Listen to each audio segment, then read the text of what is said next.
WJLA 9:20 now, and joining us around the water cooler this morning is Catherine back from FamousDC. Thank you so much for joining us again. Thank you for having me. We've got quite the hot topics to get to today. So, are you ready? I'm ready. Okay. First off, we should eat because today is National Oreo Cookie Day. Cleverpedia came out with some fun facts about Oreos, and Oreo cookies were apparently first made in 1912 at a New York bakery. They sold for 30 cents per pound in what's now Chelsea Market. In 1907, Oreos became kosher when the lard was removed.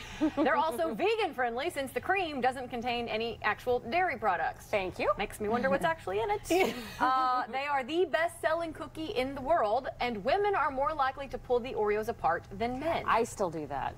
How does everyone eat their? It's like, how do you eat a Reese's peanut butter cup? How do you eat an Oreo?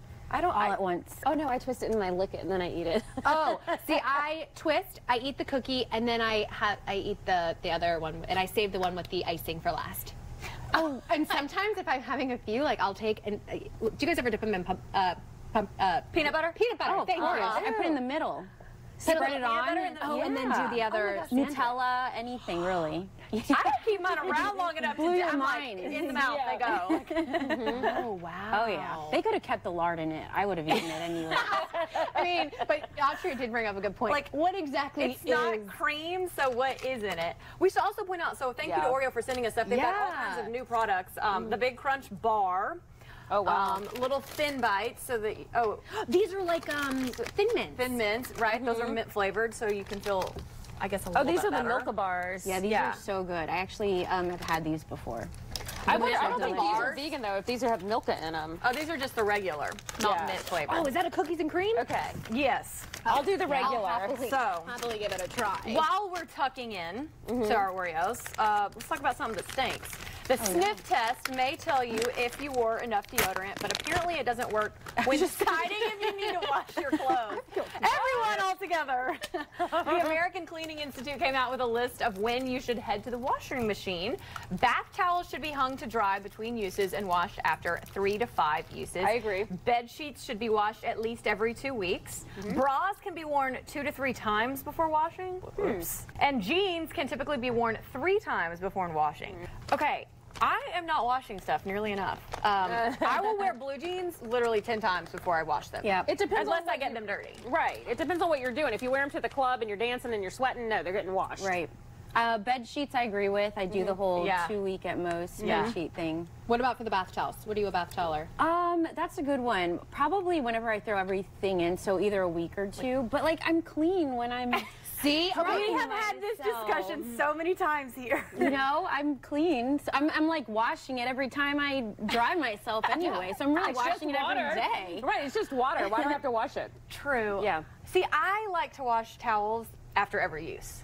Like, I don't know why. Maybe you like the fluffiness, warm, the smell. Yeah. But Bras, ladies? well, I'm definitely not doing that 2 to 3 times. No comment on that. That's why I go and buy like 18 of them every time there's a sale, so I don't have to wash them every 2 or 3 days. I mean, unless I'm doing something where I'm sweating. Right. Yeah. I will say in the summertime. Sports bra is totally different. Yes. The summertime When it you gets do hot. have to, because A little more you frequently. guys know, like, I mean, that feeling when you like Sweat. take it off. Oh, yeah. It's like, oh, Which is a fabulous feeling. It's the best feeling of the day. I know, right? But every like 2 to 3 times you wear it, first off, my bra would fall apart if I washed it that many times. Like, they're not built for that. Right. And secondly, I feel like you're gonna get like 2 weeks to a month out of a bra. A year? I'm not. No, I'm completely. I agree. Okay. Yes. Oh my gosh, no. How often are you washing yours? Oh, like like I'll wear it like 2 days maybe and then throw it in the hamper and then 2 days in the hamper. That's why I'm always telling you when there's a sale somewhere. Gee. I have like 2 or 3 drawers just of like undergarments. And she organizes her undergarment. Oh, I do. I fold them up and they're by color. I respect that. I appreciate it. I'm with you on that one. Yeah. You too? Yeah, I'm just I can't function if I'm not organized in any aspect of my life.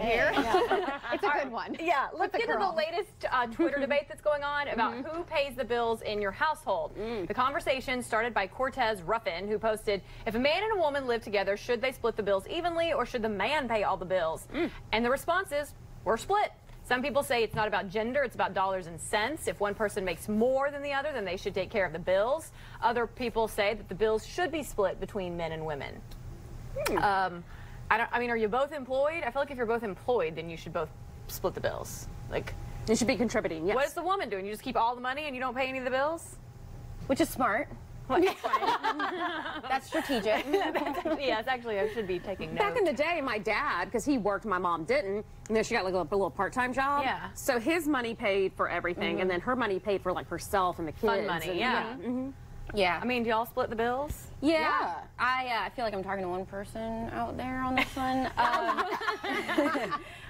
No, I think I'm with you. I think if you've got an income and you're splitting it down the middle, there's really no way, I think, to tell easily like who's using more electricity utilities. Oh, right. You know? If you live together and there's like a huge pay discrepancy, you know, like someone's making $500,000 and somebody's making like 20 grand, maybe you just cover the water bill and the other person pays the mortgage, you know, but like you should still be contributing something. Yeah, But I also think, like in our household, I'm the breadwinner, so my money pays for things, and then my husband's money goes into the savings. Okay. And so, like, if you need a new car, you want a vacation or something like that, that's where his money I think is. it's whatever works. Yeah, whatever works for you. Yeah. Have that conversation. Yeah, have the conversation for sure. It is very tough to take you seriously right I now. know, but can we talk about real quick how in that last segment that I got a legit curl from that thing, the one I thing. can't remember what it was called. Like the curl styler. But it works. Like serious on this side, party on this side. Get it? Lean, party lean. Okay, let's go. We're gonna get 9:30 here, and just coming into the newsroom, President Trump is up and giving his opinion on the low viewership for the Oscars. In a tweet this morning, he says, quote, lowest rated Oscars in history. Problem is, we don't have stars anymore, except your president. Just kidding, of course. Is he? I think it's 18% of Americans tuned in. It's the first time it's dipped below 20%. Why do y'all think people didn't watch? Did you watch?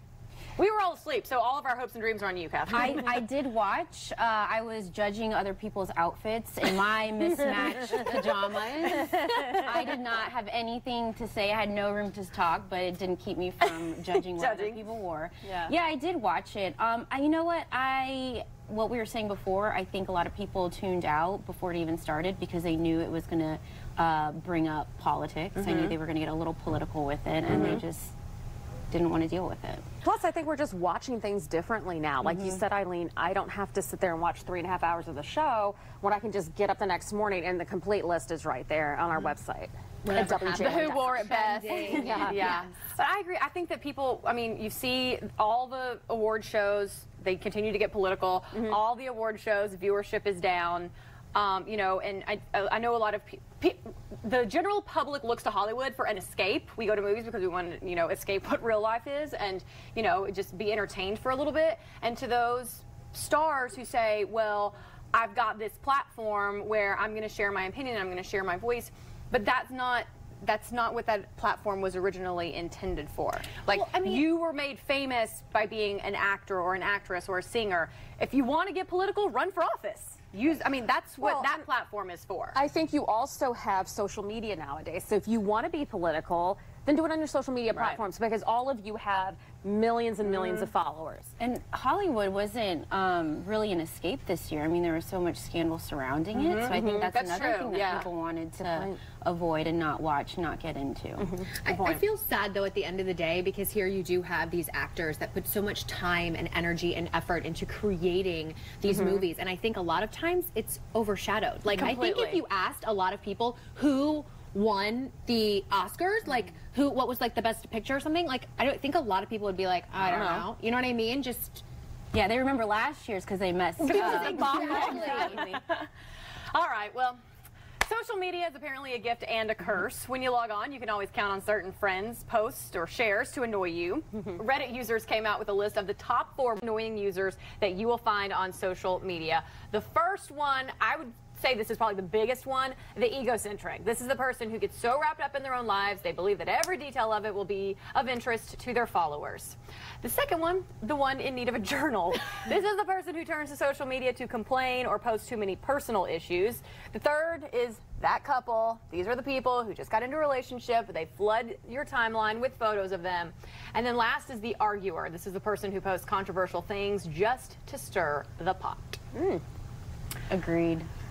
Yeah. Which do y'all think is the worst out of those 4? Oh my gosh, just one?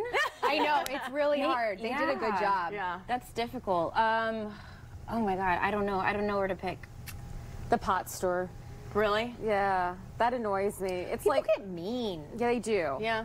That's the thing. I mean, like, if you want to have a difference of opinion, that's fine. But then the name calling, and then people get mad at you because it's like, well, so-and-so on your timeline just called me such and such, and I'm your friend. And it's like, oh my gosh. Unfriend. Yeah. I've gotten some emails like that on my professional page where people are like, well, you're associating yourself with this person. And I'm like, oh my gosh. I'm trying to think though. She's like, I'm just over here trying to get a curl. She's like, Sorry. Priorities in life. Yeah. No, the one that I think sometimes bothers me is the one where it's like we see everything about your life. Yes. Everything about you, The egocentric person. the this, the that. I think, you know what, we're the worst. We're the worst for going on social media and watching it all and having an opinion about it, that we need to create a list of the worst people That's true. posting on But you know, I've gotten to the point where I sit there and I see all of these selfies from this one particular friend of mine, and I just get to the point where, like, oh my gosh, I haven't liked anything in like 2 weeks. Let me like this one. And then I go through and, like, for the next 2 weeks. Stop, back it up. Okay, because I just had this conversation. Why do you follow that person? And you know how it is nowadays. If you, what, you unfriended me? Are we not friends anymore? So I just kind of scroll through. You can do an unfollow. Yes. And then they don't know. They're still friends with you, but you don't see them in your feed. Does Instagram have that? No, you just unfollow. Yeah. So I just had this conversation with my husband because he's like ranting and raving about this one person that he follows on Instagram, and he just thinks it's like the worst person on the planet. And he's like, "Oh, did you see what so and so put up today?" And he's the person he follows is this like egotistical. Everything he does is the greatest thing on the planet, and he posts every breath he takes. And we also both know that like his real life is nothing like what he puts out on social media. Okay. So that's where the issue is you know, Paul's like, this guy. I'm like, but you're feeding into it because you continue to follow him. Unfollow him. Like, I think just post something and be like, oh, so, you know, you just bought a new car, but too bad you don't have any money to put in the gas. Yeah. You know? Right, exactly. That's how I would be with that person. I'm just like, but you're feeding into that person's ego because, as we all know, the more followers they have, the better they feel about themselves. So. It's Kim Kardashian. You just got to scroll on through, or else not follow her. I've started unfollowing. I can't do it anymore, or just stop watching their stories entirely. Yeah. I can't do it. Oh, that's addicting though. You get into one. I know, and you keep You going go down that rabbit hole. All right, we've got Catherine Lyons here with us from FamousDC on the Big Yellow Couch. What are you guys working on right now? So last week we just had our Best of Digital event, which we were still really excited about. We kind of recognized top rising influencers in DC in the digital sphere. So that was really fun getting to know them and, you know, have them sharing with the world, hey, I'm really cool and good on the internet. Follow me. Yeah, I know. It was really nice. And then we've got some video series coming up. We're releasing a new one this week, so stay tuned to FamousDC. It's going to be a fun one. It's going to be very relevant to the DC area, so we're excited I know about something it. for St. Patrick's Day. I thought I saw somebody in like a leprechaun costume. Or is that just like a random Tuesday at FamousDC? Well, it was both. it just St. Patrick's Day happens to be around the corner, so it fit. But yeah, we got something fun coming up for St. Patrick's Day, so stay tuned. Looking forward Good to little this. tease. Thanks for joining us today. Thank you for having on me. National Oreo Day. Yeah, thank you for the Oreo candy. You're welcome. Take some home with you.